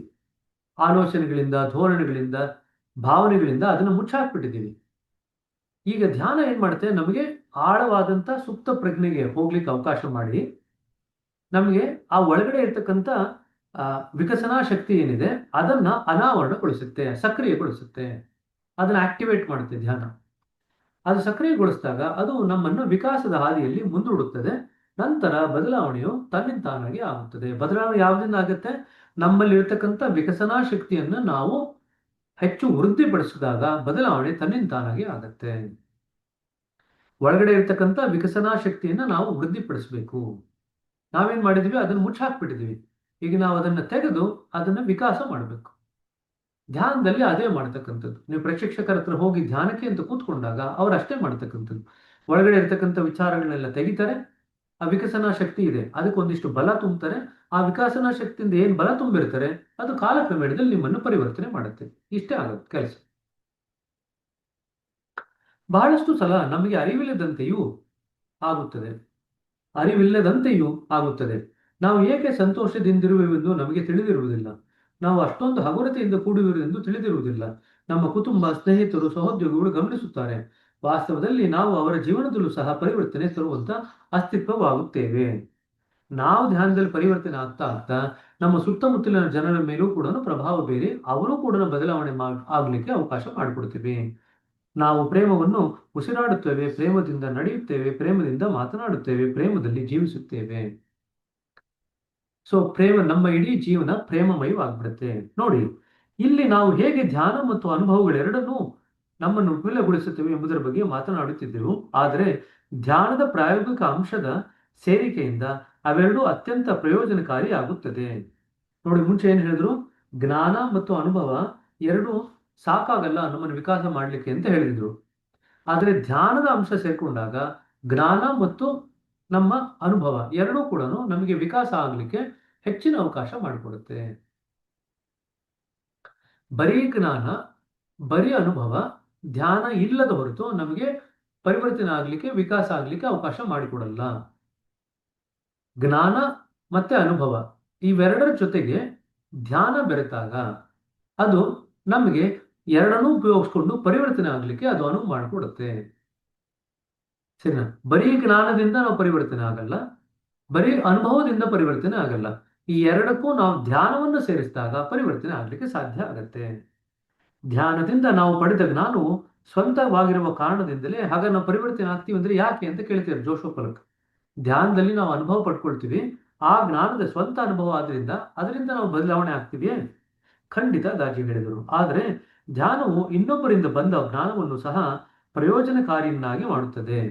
ಉದಾಹರಣೆಗೆ, ಆಧ್ಯಾತ್ಮಿಕ ಸಾಹಿತ್ಯವನ್ನು ಓದುವಾಗ ಅದು ನಮ್ಮ ಸ್ವಂತದ ಅನುಭವದೊಂದಿಗೆ ಅನುರಣಿಸುತ್ತದೆ ಎಂದು ನಮಗೆ ಅನಿಸುತ್ತದೆ, ತಿಳಿಸುತ್ತದೆ. ಅದು ನಮ್ಮ ಅನುಭವಕ್ಕೂ ಸ್ಪಷ್ಟತೆಯನ್ನು ನೀಡುತ್ತದೆ. ನಂತರ ಅದು ನಮ್ಮನ್ನು ಜ್ಞಾನದ ಹೆಚ್ಚಿನ ಮಟ್ಟಕ್ಕೆ ಎಳೆದೊಯ್ಯುತ್ತದೆ. ಸೊ ಪುಸ್ತಕ ಯಾಕೆ ಓದಬೇಕು ಅಂತ ಬರಿತಾ ಇದ್ದಾರೆ. ಪುಸ್ತಕ ಓದಿದ್ರೆ ಬೇರೆಯವರ ಅನುಭವದ ಬಗ್ಗೆ ನಾವು ಓದ್ತಾ ಇದ್ದೀವಿ. ಹಾಗಾದ್ರೆ ಧ್ಯಾನ ಮಾಡ್ತಿರ್ತಕ್ಕಂಥ ವ್ಯಕ್ತಿ ಬೇರೆಯವರ ಅನುಭವದ ಬಗ್ಗೆ ಓದಿತು ಅಂತಂದ್ರೆ ಅವ್ರಿಗೆ ಏನ್ ಲಾಭ ಆಗುತ್ತೆ? ಅಂದ್ರೆ ಇಲ್ಲಿ ಬರ್ದಿರ ನೋಡ್ರಿ. ನಮ್ಮ ಸ್ವಂತದ ಅನುಭವದೊಂದಿಗೆ ಆ ಪುಸ್ತಕದಲ್ಲಿ ಬರೆದಿರ್ತಕ್ಕಂಥ ಅನುಭವ ಅನುರಣಿಸುತ್ತದೆ. ಎರಡೂ ಒಂದೇ ಆಗಿದೆ ಅಂತ ನಮಗೂ ಗೊತ್ತಾಗುತ್ತೆ. ನಾವು ಸರಿಯಾದ ದಾರಿಯಲ್ಲಿದ್ದೀವಿ ಅಂತ ತಿಳಿಸುತ್ತೆ. ನಮ್ಮ ಅನುಭವಕ್ಕೂ ಸ್ಪಷ್ಟತೆಯನ್ನು ನೀಡುತ್ತದೆ. ನಮಗೇನೋ ಅನುಭವ ಆಗುತ್ತೆ, ಅದರಲ್ಲಿ ಸ್ಪಷ್ಟತೆ ಇರಲ್ಲ. ಕಾಲಕ್ರಮೇಣದಲ್ಲಿ ನಾವು ಓದಿದ ಮೇಲೆ ಇದೇ ನನಗೆ ಅನುಭವ ಆಗಿತ್ತು ಅಂತ ಸ್ಪಷ್ಟತೆ ಬರುತ್ತೆ. ನಂತರ ಅದು ನಮ್ಮನ್ನು ಜ್ಞಾನದ ಹೆಚ್ಚಿನ ಮಟ್ಟಕ್ಕೆ ಕೊಂಡೊಯ್ಯುತ್ತದೆ. ಹಾಗಾಗಿ ಯಾರೇ ಧ್ಯಾನ ಅಭ್ಯಾಸ ಮಾಡ್ತಿದ್ರು ಕೂಡ ಪ್ರತಿನಿತ್ಯ ಒಂದು 15-20 ನಿಮಿಷ ಪುಸ್ತಕ ಓದಲಿಲ್ಲ ಅಂದ್ರೆ ನೀವು ಇದೇನು ಪ್ರಯಾಣ, ಆಧ್ಯಾತ್ಮಿಕ ಪ್ರಯಾಣ ಇದೆಯಲ್ಲ, ಅದು ನಿಧಾನವಾಗುತ್ತೆ, ಕುಂಠಿತವಾಗುತ್ತೆ, ವೇಗ ಕಡಿಮೆ ಆಗುತ್ತೆ. ಸೊ ನೀವು ಆಧ್ಯಾತ್ಮಿಕ ಪ್ರಯಾಣದ ವೇಗ ಜಾಸ್ತಿ ಮಾಡ್ಕೋಬೇಕಂತಂದ್ರೆ ಪ್ರತಿನಿತ್ಯ ಒಂದು 15 ನಿಮಿಷಗಳ ಕಾಲ ಆದ್ರೂ ಯಾವ್ದಾನು ಆಧ್ಯಾತ್ಮಿಕ ಪುಸ್ತಕಗಳನ್ನ ಓದ್ಕೋಬೇಕು. ಓದ್ಕೊಂಡು ನಿಮ್ಮ ಅನುಭವಕ್ಕೆ ಅದನ್ನ ಕಂಪೇರ್ ಮಾಡಿ ನೋಡ್ಕೋಬೇಕು, ಸಾಮ್ಯ ಮಾಡಿ ನೋಡ್ಕೋಬೇಕು. ನಮ್ಮ ಅನುಭವದಲ್ಲಿ ಆಗ್ತಿರ್ತಕ್ಕಂಥ ಸ್ಥಿತಿ ಇದು, ಪುಸ್ತಕದಲ್ಲಿ ಬರೆದಿರ್ತಕ್ಕಂಥ ಸ್ಥಿತಿ ಇದು, ಅದೇನಾ, ಅದು ವ್ಯತ್ಯಾಸ ಇದೆಯಾ, ಅದನ್ನ ತಾಳೆ ಹಾಕಿ ನೋಡ್ಬೇಕಾಗತ್ತೆ. ಅರ್ಥ ಆಯ್ತಾ? ಪುಸ್ತಕ ಓದೋದು ಕೂಡ ಅನುಭವ, ನಮ್ಮ ಪ್ರಾಕ್ಟಿಕಲ್ ಏನಿದೆ, ನಾವು ಏನು ಅಭ್ಯಾಸ ಮಾಡ್ತೀವಲ್ಲ, ಅಭ್ಯಾಸಕ್ಕೆ ಪೂರಕವಾದಂತ ರೀತಿನಲ್ಲಿ ಮನೋಭಾವ ಇಟ್ಕೊಂಡು ಪುಸ್ತಕ ಓದ್ಬೇಕು. ಪುಸ್ತಕ ಓದಿದ್ ನಾನು ಬರೀ ಮನಸ್ಸಿನಲ್ಲಿ ಜ್ಞಾಪಕ ಇಟ್ಕೊಳ್ತೀನಿ, ಅನುಭವಕ್ಕೂ ಪುಸ್ತಕಕ್ಕೂ ಸಂಬಂಧ ಇಲ್ಲ ಅಂತ ಹೇಳಿದ್ರೆ ಅದು ಪ್ರಯೋಜನ ಇಲ್ಲ. ಪುಸ್ತಕ ಓದ್ತಾ ಓದ್ತಾ ನಮ್ಮ ಅಭ್ಯಾಸ ತೀವ್ರವಾಗಬೇಕು, ನಮ್ಮ ಅಭ್ಯಾಸ ಗಾಢವಾಗಬೇಕು, ನಮ್ಮ ಅಭ್ಯಾಸದಲ್ಲಿನ ಅನುಭವದ ಗುರುತಿಸುವಿಕೆ ಸ್ಪಷ್ಟ ಆಗ್ಬೇಕು. ಇದೆಲ್ಲ ಆದಾಗ ಪುಸ್ತಕ ಓದಿದ್ರಿಂದ ಸಾರ್ಥಕತೆ ಬರುತ್ತೆ. ಸರಿನಾ? ಸರಿ, ಹಾಗಾದ್ರೆ ಇಲ್ಲಿಗೆ ನಿಲ್ಲಿಸೋಣಂತೆ. ನೆಕ್ಸ್ಟ್ ಕ್ಲಾಸ್ ಇಲ್ಲಿಂದ ಕಂಟಿನ್ಯೂ ಮಾಡೋಣಂತೆ. ಸರಿನಾ? ಅಭ್ಯಾಸ ಮಾಡಿದರಂತೆ, ಆಯ್ತಾ? ಇದು ಕೂಡ ಒಂದು ಪ್ರಶ್ನೆ ಕೇಳ್ತಾರೆ. ಧ್ಯಾನದಿಂದ ನೀವು ಪುಸ್ತಕ ಓದೋದ್ರ ಮೇಲೆ ಏನು ಪರಿಣಾಮ ಆಗುತ್ತೆ ಅಂತ. ಧ್ಯಾನ ಮಾಡ್ತಿರೋ ಪುಸ್ತಕ ಓದಿದ್ರೆ ಯಾವ ರೀತಿಯಾದಂಥ ಪರಿಣಾಮ ಆಗುತ್ತೆ ಅಂತ ಇದು ಆಲ್ರೆಡಿ ಆ ಲಾಸ್ಟ್ ಪ್ಯಾರಾಗ್ರಾಫ್ ಅಲ್ಲಿ ಓದಿದ್ವಿ. ಅದನ್ನು ಕೂಡ ನೋಟ್ ಮಾಡಿ ಇಟ್ಕೊಳ್ರಿ. ಅದು ಕೂಡ ಕೆಲವು ಸತಿ ಪ್ರಶ್ನೆ ಬರುತ್ತೆ. ಯಾಕೆ ಪುಸ್ತಕ ಓದ್ಬೇಕು ಧ್ಯಾನ ಮಾಡೋರು? ಯಾಕೆ ಇದು ಹೇಳ್ತಾ ಇದ್ದೇನೆ ಅಂದ್ರೆ, ಕನ್ನಡದವರು ಬಹಳಷ್ಟು ಮಂದಿ ಕನ್ನಡ ಪುಸ್ತಕನ ಕೊಂಡುಕೊಳ್ಳೋದೇ ಇಲ್ಲ. ಹಾಗಾಗಿ ಎಷ್ಟೊಂದು ಪುಸ್ತಕಗಳು ಇಂಗ್ಲಿಷು, ಹಿಂದಿ, ತಮಿಳು, ತೆಲುಗು ಬರುತ್ತೆ. ಆದ್ರೆ ಕನ್ನಡದಲ್ಲಿ ಬರೋದು ಸಾಕಷ್ಟು ತಡ ಆಗುತ್ತೆ. ಕನ್ನಡದಲ್ಲಿ ಬಂದರೂ ಕೂಡ ಎಷ್ಟೊಂದು ಜನ ಕೊಂಡುಕೊಳ್ಳಲ್ಲ. ಯಾಕೆಂತಂದ್ರೆ ಬಹಳಷ್ಟು ಕನ್ನಡದವರು ಧ್ಯಾನ ಮಾಡ್ತಾರೆ, ಆದ್ರೆ ಧ್ಯಾನದಲ್ಲಿ ಬೇಗ ತಂದ್ಕೊಳ್ಳಿಕ್ಕೆ ಪುಸ್ತಕ ಓದ್ಕೊಂಡು ಬೇಗ ತಂದ್ಕೊಳ್ಳಲ್ಲ. ಯಾಕಂದ್ರೆ ಪುಸ್ತಕ ಕೊಂಡ್ಕೊಳ್ಳೋದೇ ಇಲ್ಲ. ಸರಿನಾ? ಸೊ ದಯವಿಟ್ಟು ಕನ್ನಡ ಪುಸ್ತಕ ಈಗ ನೋಡಿ, ಈ ಕ್ರಸ್ಟಲ್ ಪ್ರೋಗ್ರಾಮ್ ಮಾಡ್ಬೇಕಂತಿದೀವಿ. ಕ್ರಸ್ಟಲ್ ಪ್ರೋಗ್ರಾಮ್ ಮಾಡ್ಲಿಕ್ಕೆ ನಿಮಗೆ ದಾಜಿ ಅವ್ರದ್ದು ಆರ್ಟಿಕಲ್ಸ್ ಓದ್ಕೊಂಡ್ ಬರ್ಬೇಕಂತ ಹೇಳಿದೀವಿ. ಆರ್ಟಿಕಲ್ಸ್ ಎಲ್ಲರೂ ನನ್ನ ಕೇಳ್ತಾ ಇದ್ದಾರೆ, ನಮ್ಮ ಹತ್ರ ಆರ್ಟಿಕಲ್ಸ್ ಎಲ್ಲ ಏನ್ ಓದೋದು ಅಂತ. ಯಾಕಂತಂದ್ರೆ ನೋಡ್ರಿ, ಕನ್ನಡದಲ್ಲಿ, ತಮಿಳಲ್ಲಿ, ತೆಲುಗುನಲ್ಲಿ, ಹಿಂದಿನಲ್ಲಿ, ಇಂಗ್ಲಿಷ್ನಲ್ಲಿ ಅದು ಬಂದು ಪ್ರಕಟ ಆಯ್ತು. ಯಾವುದು? ಆ ಹಾರ್ಟ್ಫುಲ್ ಲಿವಿಂಗ್. ಆದ್ರೆ ಕನ್ನಡದಲ್ಲಿ ಇನ್ನೂ ಪ್ರಕಟಣೆ ಆಗಿಲ್ಲ. ಆ ಪುಸ್ತಕ ಪ್ರಕಟ ಆಗದೆ ಇರೋದ್ರಿಂದ ನಾವು ಹೇಗೆ ಓದ್ಕೊಂಡ್ ಬರೋದು ಅಂತ ಕೇಳ್ತಾ ಇದ್ದಾರೆ. ಸರಿ, ಅದು ಯಾಕೆ ಅವ್ರು ಪ್ರಕಟಣೆ ಮಾಡಲ್ಲ ಅಂತಂದ್ರೆ ಕನ್ನಡದವ್ರು ಯಾವ ಪುಸ್ತಕನೂ ಕೊಂಡ್ಕೊಳ್ಳೋದೇ ಇಲ್ಲ. ಪುಸ್ತಕ ಪ್ರಕಟ ಮಾಡಿದ್ರೆ ಹೇಗಿದ್ರು ಕೊಂಡ್ಕೊಳ್ಳಲ್ಲ, ಹೇಗಿದ್ರು ಓದಲ್ಲ. ಯಾಕೆ ಸುಮ್ಮನೆ ನಾವು ಓದಾಡಬೇಕು ಪ್ರಿಂಟ್ ಮಾಡಿ ಅಂತ ಅವ್ರು ಪ್ರಿಂಟೇ ಮಾಡ್ಲಿಕ್ಕೆ ಹೋಗಲ್ಲ. ಸೊ ನಾವೆಲ್ಲರೂ ಕೂಡ ಕನ್ನಡ ಪುಸ್ತಕಗಳನ್ನ ಕೊಂಡ್ಕೊಂಡು ಅದನ್ನ ತಕ್ಕಮಟ್ಟಿಗೆ ಓದ್ಕೊಂಡು ಅದರಿಂದ ಲಾಭ ಪಡೆದು ನಾವು ಆಧ್ಯಾತ್ಮಿಕ ಪ್ರಯಾಣ ನಾವು ಹೆಚ್ಚಿನ ವೇಗ ಮಾಡಿಕೊಂಡಾಗ ಅವ್ರಿಗೂ ಪ್ರಿಂಟ್ ಮಾಡ್ಲಿಕ್ಕೆ ಸ್ಫೂರ್ತಿ ಇರುತ್ತೆ. ಈಗ ಸ್ಫೂರ್ತಿ ಇಲ್ಲ, ಬರೀ ಪೂರ್ತಿಯಾಗಿ ಸುಸ್ತಾಗ್ಬಿಟ್ಟಿದ್ದಾರೆ, ಇವ್ರು ಏನು ಕೊಂಡ್ಕೊಳ್ಳಲ್ಲ ಅಂತ. ಸೊ ಹಾಗಾಗಿ ಇವ್ರು ಯಾರು ಪುಸ್ತಕದ ಉಪಯೋಗ ಪಡ್ಕೊಳ್ಳಲ್ಲ ಅಂತ ಹೇಳಿ ಆರಾಮ ಕೂತಿದ್ದಾರೆ. ಯಾವ್ದೊಂದು ಪುಸ್ತಕ ಪ್ರಿಂಟ್ ಮಾಡ್ರಿ ಅಂತ ಹೇಳಿದ್ರೆ ಅವರು, ನೀವು ಇಷ್ಟು ಜನದ 500 ಜನದ ಹೆಸರು ನಂಬರ್ ಕೊಡ್ರಿ, ಅವ್ರು ತಗೊಳ್ತಾರೆ ಅಂತ ಖಾತ್ರಿ ಆದ್ರೆ ಮಾತ್ರ ಪ್ರಿಂಟ್ ಮಾಡ್ತೀವಿ ಅಂತ ಹೇಳ್ತಾರೆ ಅವರು. ಇಲ್ದರೆ ಮಾಡದೇ ಇಲ್ಲ ಅಂತ. ಸರಿನಾ? ಸೊ ಕನ್ನಡದವರೆಲ್ಲರೂ ಕೂಡ ಕನ್ನಡದ ಪುಸ್ತಕನ ತಗೊಂಡು ಅವ್ರಿಗೆ ಉತ್ತೇಜನ ಕೊಡಬೇಕು. ಪ್ರಿಂಟ್ ಮಾಡ್ರಿ, ನಾವು ತಗೊಂಡು ಓದ್ಕೊಂಡು ನಾವು ತಿಳ್ಕೊಳ್ತೀವಿ, ನಮ್ಮ ಅಭ್ಯಾಸಕ್ಕೂ ಅದನ್ನು ಉಪಯೋಗಿಸ್ಕೊಳ್ತೀವಿ, ಬೇರೆಯವ್ರಿಗೂ ತಿಳಿ ಹೇಳ್ತೀವಿ ಅಂತ ಹೇಳ್ಬೇಕು ಅವ್ರಿಗೆ ನಾವು ತೋರಿಸ್ಬೇಕು ಅವ್ರಿಗೆ. ಅರ್ಥ ಆಯ್ತಾ? ಸೊ ಎಷ್ಟು ಜನ ಕ್ರೆಸ್ಟ್ ಪ್ರೋಗ್ರಾಮ್ಗೆ ಇಲ್ಲಿಂದ ರಿಜಿಸ್ಟರ್ ಆಗಿದ್ದೀರಾ ಅಂತ ಗೊತ್ತಿಲ್ಲ. ಬಟ್ ರಿಜಿಸ್ಟರ್ ಆಗದೇ ಇದ್ರೆ ದಯವಿಟ್ಟು ರಿಜಿಸ್ಟರ್ ಆಗಿ. ಯಾಕೆಂತಂದ್ರೆ ಸಾಕಷ್ಟು ಪರೀಕ್ಷೆಗೆ ಉಪಯೋಗ ಆಗ್ತಕ್ಕಂಥ ಎಷ್ಟೊಂದು ವಿಚಾರಗಳು, ಜೀವನಕ್ಕೆ ಉಪಯೋಗ ಆಗುವಂತ ಎಷ್ಟೊಂದು ವಿಚಾರಗಳು, ಆಧ್ಯಾತ್ಮಕ್ಕೆ ಉಪಯೋಗ ಆಗುವಂತ ಎಷ್ಟೊಂದು ವಿಚಾರಗಳು ಅಲ್ಲಿ ಚರ್ಚೆ ಮಾಡ್ತೀವಿ 3 ದಿವಸದಲ್ಲಿ. ಸೊ ಹಾಗಾಗಿ ಯಾರ್ಯಾರು ಇನ್ನೂ ರಿಜಿಸ್ಟರ್ ಮಾಡಿಲ್ಲ ದಯವಿಟ್ಟು ರಿಜಿಸ್ಟರ್ ಮಾಡ್ರಿ. ಸರಿನಾ? ಈಗ ಈ 10 ನಿಯಮಗಳ ಬಗ್ಗೆ ದಾಜಿಯವರ ವ್ಯಾಖ್ಯಾನ ಏನಿದೆ ಅದು ಕನ್ನಡದಲ್ಲಿ ಭಾಷಾಂತರ ಆಗಿರೋದು ನನ್ನ ಹತ್ರ ಇದೆ. ಅದನ್ನು ನಾನು ನಿಮಗೆ ಕ್ಯಾಂಡಿಡೇಟ್ ಗ್ರೂಪ್ ಅಲ್ಲಿ ಶೇರ್ ಮಾಡ್ತೀನಿ. ಎಲ್ಲರೂ ಕೂಡ ಅದನ್ನ ಪ್ರಿಂಟ್ ಔಟ್ ತಗೊಂಡು ಒಮ್ಮೆ ಓದ್ಕೊಂಡು ಬನ್ರಿ. ಇನ್ನು 1 ತಿಂಗಳಿದೆ ಸಮಯ. ಮುಂದಿನ ತಿಂಗಳು 4ನೇ ತಾರೀಕು, ಇವತ್ತಿನ್ನು 4ನೇ ತಾರೀಕು. ಸೊ 1 ತಿಂಗಳಿದೆ ಕರೆಕ್ಟ್ ಆಗಿ. ಸೊ ಅದನ್ನ ಕ್ಯಾಂಡಿಡೇಟ್ ಗ್ರೂಪ್ ಇದೆಯಲ್ಲ, SNP3 ಕ್ಯಾಂಡಿಡೇಟ್ ಗ್ರೂಪ್, ಅಲ್ಲಿ ಹಾಕ್ತೀನಿ. ಎಲ್ಲರೂ ಪ್ರಿಂಟ್ ಔಟ್ ತಗೊಳ್ರಿ. ಪ್ರಿಂಟ್ ಔಟ್ ತಗೊಂಡು ಓದ್ಕೊಂಡು 1 ರೌಂಡು ಆಮೇಲೆ ಬನ್ರಿ. ಸರಿನಾ? ರಿಜಿಸ್ಟರ್ ಮಾಡದೇ ಇರೋ ರಿಜಿಸ್ಟರ್ ಮಾಡ್ರಿ. ಅಕಸ್ಮಾತ್ 1 ದಿವಸ 2 ದಿವಸ ರಜಾ ಹಾಕುವಂತ ಅವಶ್ಯಕತೆ ಬಂದ್ರು ಕೂಡ ರಜಾ ಹಾಕ್ರಿ, ಏನ್ ತೊಂದರೆ ಇಲ್ಲ. ನಿಮ್ಗೆ ಸಾಕಷ್ಟು ಅದರಿಂದ ಉಪಯೋಗ ಆಗೋದಾದ್ರೆ ಯಾಕೆ ರಜಾ ಹಾಕ್ಬಾರ್ದು? ಯಾರ್ದೋ ಮದುವೆಗೆ, ಯಾರ್ದೋ ಮುಂಜಿಗೆ ಅಂತ ರಜಾ ಹಾಕ್ತಾನೆ ಇರ್ತೀವಿ, ಇದಕ್ಕೆ ಯಾಕೆ ಹಾಕ್ಬಾರ್ದು ಅಲ್ವಾ? ನಾವು ಯಾವ್ಯಾವುದಕ್ಕೂ ರಜಾ ಹಾಕ್ತೀವಿ, ಮುಖ್ಯವಾಗಿ ಜೀವನದಲ್ಲಿ ಆಗ್ಬೇಕಾಗಿರೋದಕ್ಕೆ ರಜಾ ಹಾಕಲ್ಲ. ಸೊ ಹಾಗಾಗಿ ರಜಾ ಹಾಕಿ ಬರುವಂತ ಅವಶ್ಯಕತೆ ಬಂದ್ರು ಕೂಡ ರಜಾ ಹಾಕಿ ಬನ್ರಿ, ತೊಂದರೆ ಇಲ್ಲ. ಏನಿವೆ ಊಟ ಗೀಟ ಚೆನ್ನಾಗಿ ಕೊಡ್ತಾರೆ ಅಂತ ಹೇಳಿದ್ದಾರೆ ನಿಮ್ಗೆ. ಸೊ ಯಾರು ಊಟದ ಬಗ್ಗೆ ಚಿಂತೆ ಮಾಡ್ಬೇಡ. ಹೇಳಿದ್ನಲ್ಲ, ಬನಶಂಕರಿ ಊಟ ಕೊಡ್ಲಿಲ್ಲ ಅಂತ ಹೇಳಿ, ತಿಂಡಿ ಕೊಡ್ಲಿಲ್ಲ ಅಂತ ಹೇಳಿ ಟಪ್ ಅಂತ ಅಟೆಂಡೆನ್ಸ್ ಬಿದ್ದೋಯ್ತು ಅಂತ.